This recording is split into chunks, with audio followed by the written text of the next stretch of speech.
Okay, for this video, I'm going to make just a standard logo using Adobe Illustrator 2019. When making a logo, I first like to select the ellipse tool, and you just hover your mouse over here and choose it. Now, to make sure your circle, like I'm going to make a circle logo, is completely just like dimensional, like it's not like funky like this, for example, like that's an oval. If I want a perfect circle, I'm going to press the shift key and stretch out. See how all four corners are, or not four corners, how the entire circle is completely dimensional. Now, if I still wanted to make it bigger, I could press the shift key again, pull out, and see it kind of cuts it like a pie. Whereas if I'm just pulling like that, it's not gonna make it look right. Okay, so from here, I am going to, again, situate this a little better. Okay, notice down here where my mouse is hovering, where it says fill. This is going to be the inside color for my circle, whereas this square right here where my mouse is hovering to the left is stroke. If you go up like this, the outer edge of your circle is enhancing by what's called the stroke.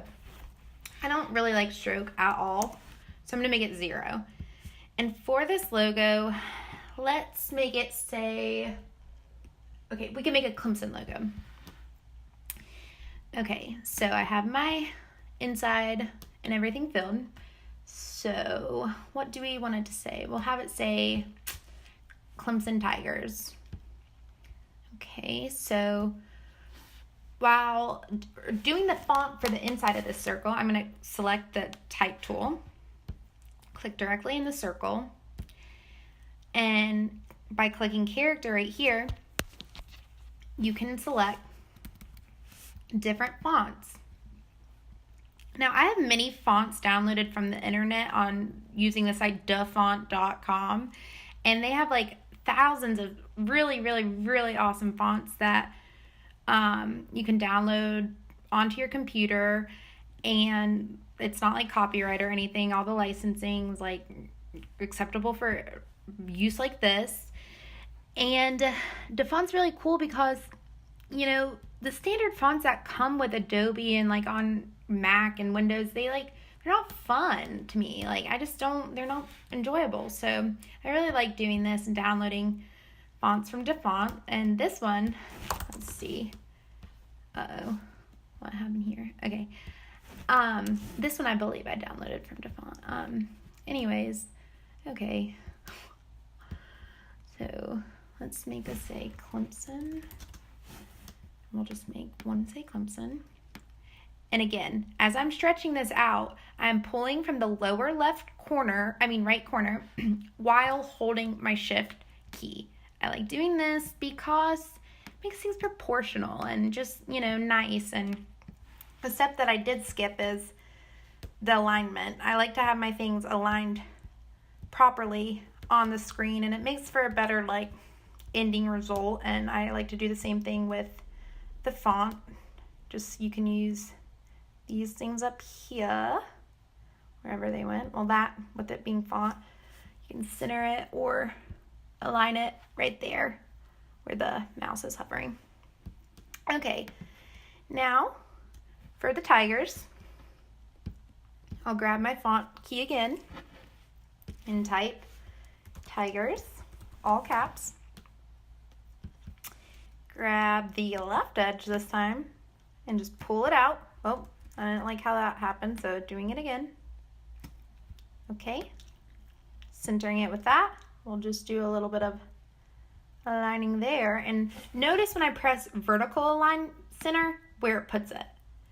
So, you know, like if I'm like stretching each thing out from the vertical center, you can just easily press down with your keys on your keyboard to make it go down, like, say, like there.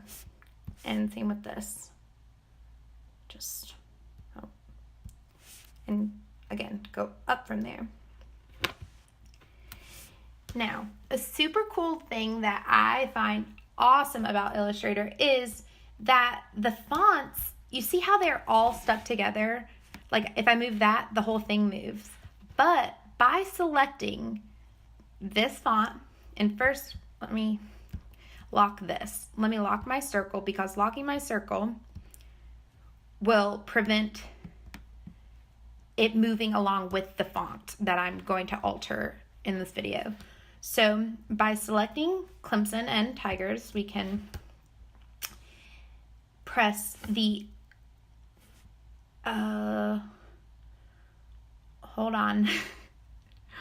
I do know this. We can press the Create Outlines key. When you press Create Outlines, now you can ungroup the font. And when you ungroup the font, you can individually move the font wherever. It doesn't have to be in a straight line, like it could just be individual. Same with the Tigers. We'll make it individual. And this makes it cool, so you can go like that. You can make that one like go down a little bit. Pull that one up.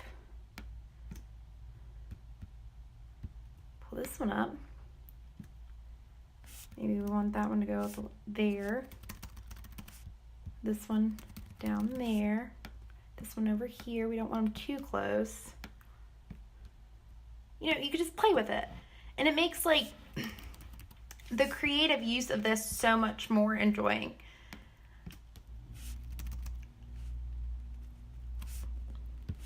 You can just play around.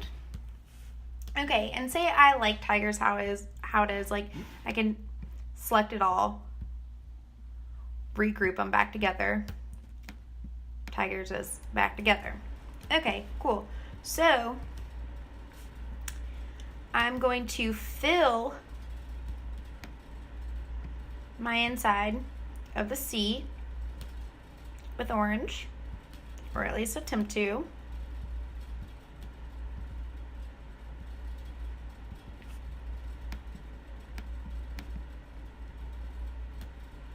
Oh, you swap these two. Wait, no stroke. Fill. Okay, since the font is like that, I would have to, let's see. Okay, that's exactly what I want anyways, but I was wondering if I could, no, don't mind me. Okay, so say if I want my C like that, I want my L to be white. E, we'll go with orange. I'm going to select my eyedropper tool and just simply click the orange,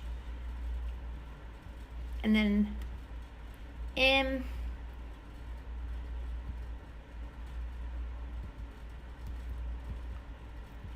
S, eyedropper, O. By clicking the default fill and stroke, super simple, because it is the default white and black that Illustrator and Photoshop and InDesign, they all use that basic black and white default fill and stroke, where, I mean, it's different in Photoshop, but it's the same general concept. So, okay, doing that with this. Whoa, Sarah, you're getting a little too ahead of yourself. Okay,